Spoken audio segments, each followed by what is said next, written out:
guess the main point is historically, FLSmidth has been a leader in thickening. We've done many developments over many, many years. We're the global leaders in terms of our installations, how we've applied technology, and what we've done to try and improve the thickening process. So I'm just going to cover a few aspects today: mining trends, some customer challenges, some of the solutions that we provide. One particular customer case where we tried to assist a customer to try and achieve their end result, and some key takeaways or some of the other opportunities that we're looking at. So firstly, just mining trends, and I think you probably all know this, but globally there's a scarcity of water. Water is becoming more and more expensive, more difficult to obtain, more difficult to retain within a plant. So the more water you've got pumping around, or the more water that you're depositing in certain areas, the higher the risk there is of having failures in mining operations. So in terms of tailings deposition, we've done a lot of work trying to ensure that the amount of water that is being pumped out to deposition sites, or the material that's being pumped out to deposition sites is being reduced in terms of how much water and therefore how much stability you can have with that material. So some of our customer challenges, and that's what we say, we're trying to transform challenges into value for customers. So the customer challenges is what we're trying to work through so that we can provide solutions for our clients. So here, just a mine in Kazakhstan, and I'll talk a little bit about this later, but just a bit of information. This mine has a plant 1, which has two 65-meter thickeners that are in operation.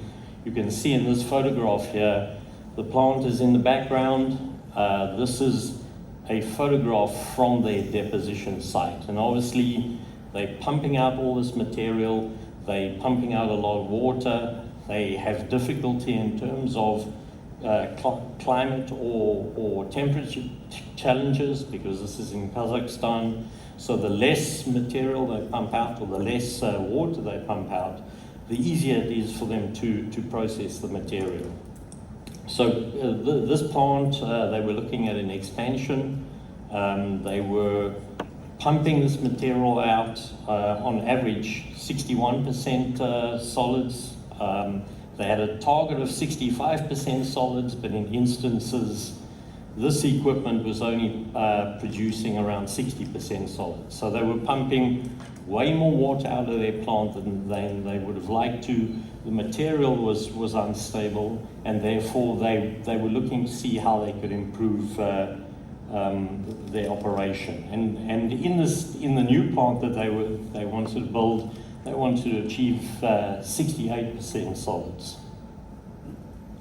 So we looked at this and we tried to come up with many solutions for clients. As we say, we're the world leader in thickening technologies. We have a wide range of technologies. So, for example, here you can see some deep cone paste thickeners. You know, the application of deep cone paste thickeners has been well applied for tailings, but some of the other examples we've spoken about today, Arun was talking about CCD circuits. In those circuits, if you apply deep cone thickening, you can actually reduce the number of stages in that CCD circuit because of the efficiency of the washing. And as we say, we have these thickeners up to 45-meter diameter. Another concept that we've paid a lot of attention to is residence time in the thickeners. So this is an example of a plant in Chile, starting on the left, going across to the right. 125-meter tailings thickeners. So I know it's probably not common in Europe to have thickeners of this size, but we've spoken a lot about these large-scale mining operations where they producing or mining a lot of tonnage and having to process a lot of tonnage. So we're talking here about hundreds of thousands of tons per day being processed. So in this instance, this is all the same client. We started first of all with the thickener on the left here. It was a dual slope thickener, but very shallow floor slope. So very little in terms of how much solids you could contain within this thickener. The second time we built the thickener, you can see we had a single floor slope, 2 and 12, so approximately 9.5 degrees. But you can see just how deep this thickener is. So in this instance, that's a man. You can see how large these rake arms are. And the third time we did this, you can see we actually increased the floor slope even further. Each time trying to improve the underflow percent solids that we're producing coming out of the thickener. You know, so in instance number 1, this was probably 58%, in instance number 2, 60%, and in instance number 3, 62% solids. But in this case, you can see we probably have a center depth in this thickener of around 20 meters. So very large scale processing, a lot of design and engineering going into trying to develop equipment that then can produce an end result for our client. The other thing that we've done is that we've developed what we call the low profile rake arm. So if I go back here, and this is not a great example because this is a traction thickener, so you need this big arm because you're driving it from the wall of the thickener. But many thickeners you may have seen have these large truss arms, so a lot of steel, a lot of surface area that you need to push through the mud.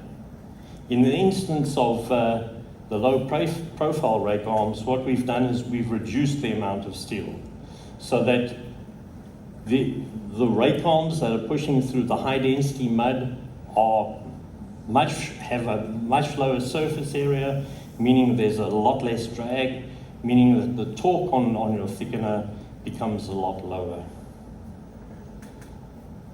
So just a couple of examples. This is a mine in Chile, copper tailings. The top picture here you can see is we have a concrete tank.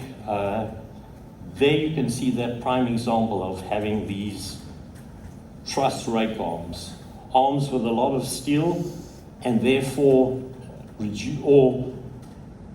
essentially reducing the density at which this client could produce their tailings.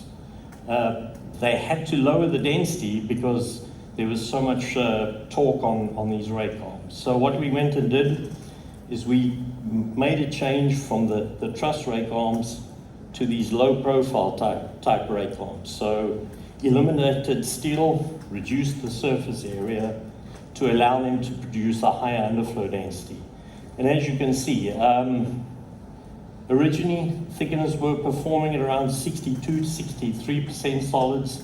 With the change that we made, we enabled them to go up to between 64 and 65% solids.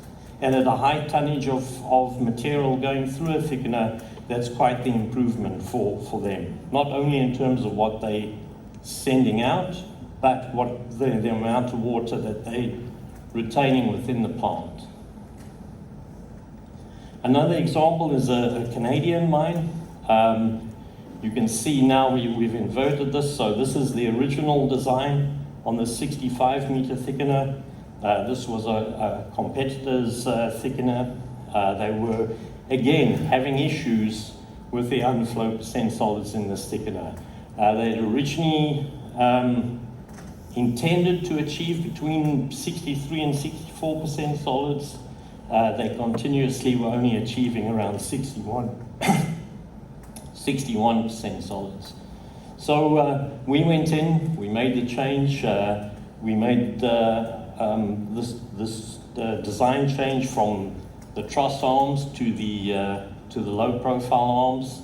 And as you can see, with the lower drag, we were able to to improve the underflow percent solids to between 64 and 65%. And for that client, that was a huge benefit. While at the same time, we had included a new feed system, and therefore, excuse me, we were able to improve their flocculant consumption.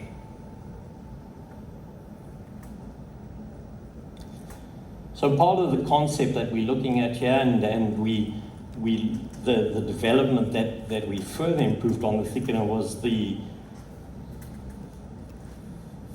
spiral rake arm, which was something that we were trying to improve the underflow density even further. So this is a typical example of a thickener with rat holing.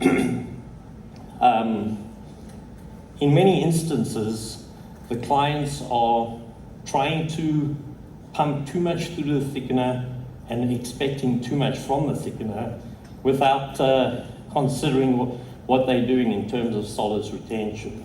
So in this case, we tried to make a development to ensure that the residence time within the thickener was reduced to them not having to try and pump it out too quickly. So here we developed this, excuse me, we developed the spiral rake blade, and then in terms of that managed to reduce the amount of rat holing within a thickener.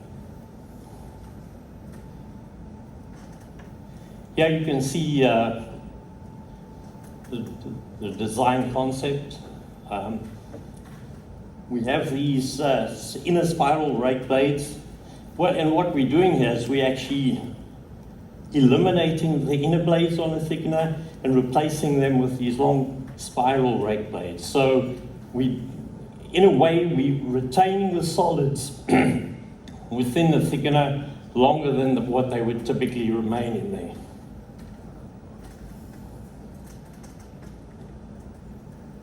And this is just graphically showing you what happens in that thickener with and without spiral rake blades.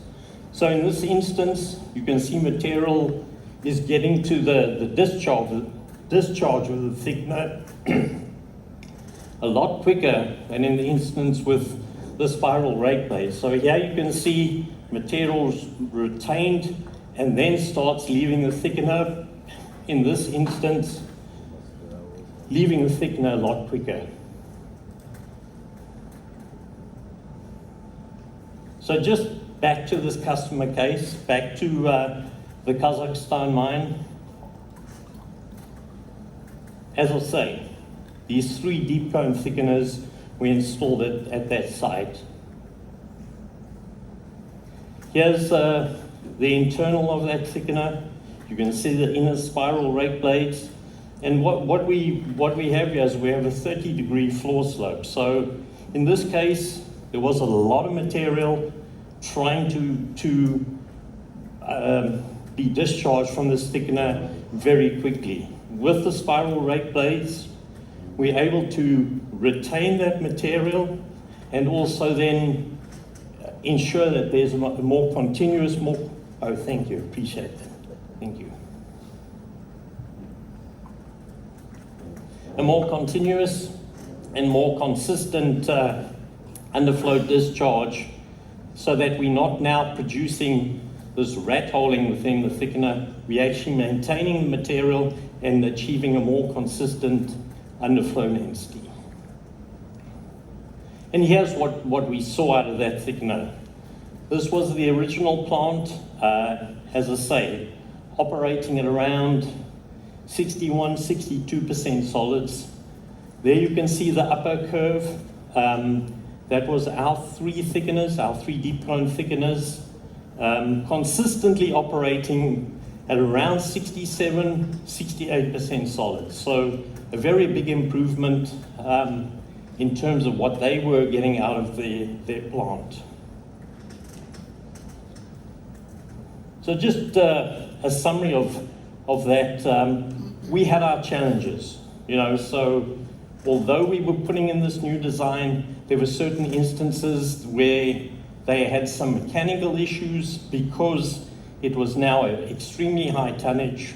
an extremely high density. But what it ultimately achieved is that by producing this material at 68% solids, we were probably saving them or eliminating 700 cubic meters per hour of water that was going out from the plant that was remaining within the plant.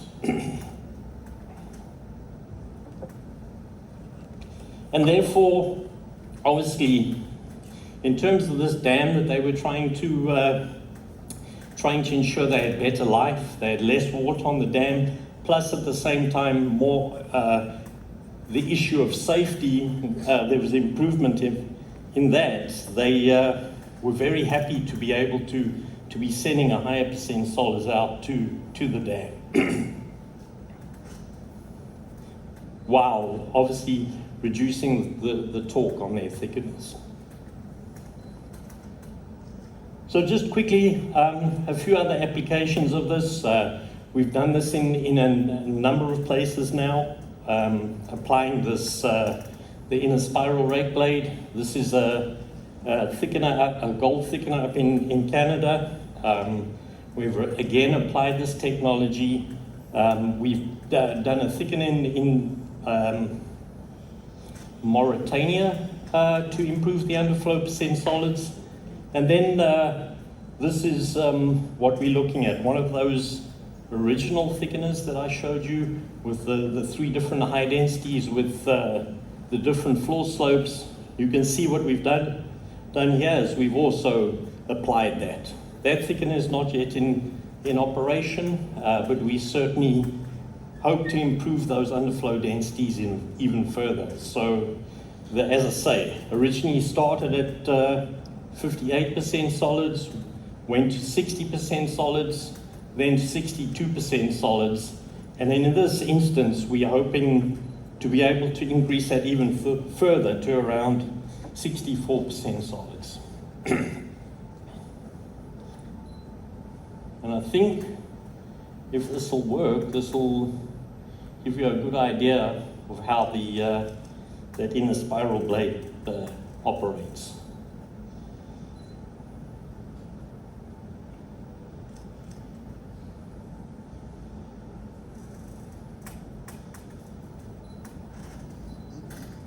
So here you can see the inner spiral blade rotating in that thickener. And as I say, in the instance where you've got this very deep bed with solids wanting to be removed, by being able to contain that within the thickener for a longer period of time, you get the reduced rat holing, you get a better residence time within the thickener, and the material coming out the bottom of the thickener is more consistent.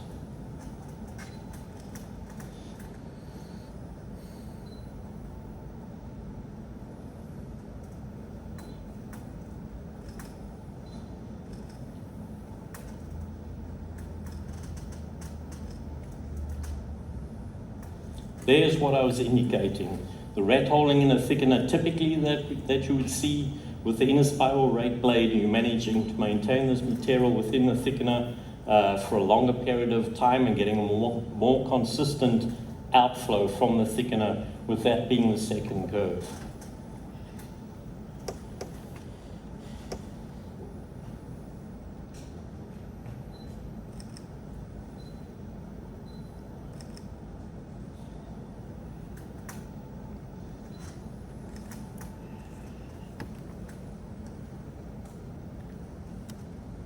Yeah. So, you know, as we've said, we've done a lot in thickening. We are the global leaders. We're trying to develop the technology further, and we're certainly happy to discuss thickening applications, thickening duties with you. Not sure if there's any questions. Yeah? Can this spiral design can be implemented on a bridge type thickener? Yeah, so one of the examples I gave you, the mine in Africa, it's a bridge type thickener. It's really just how you apply those spiral blades and attach them to the rake hole. The possibility, because you generally have a blade that's extending from the short rake arm to the long rake arm. So in any instance where you've got a raking system that allows you to attach the spiral blades is not a problem. I mean, obviously the examples here of column type thickeners, but not a problem in regular bridge mounted type thickeners. I guess the only proviso is on a smaller scale, it may not give you the same benefit as what you may have got on the larger scale in terms of capacity and ensuring residence time.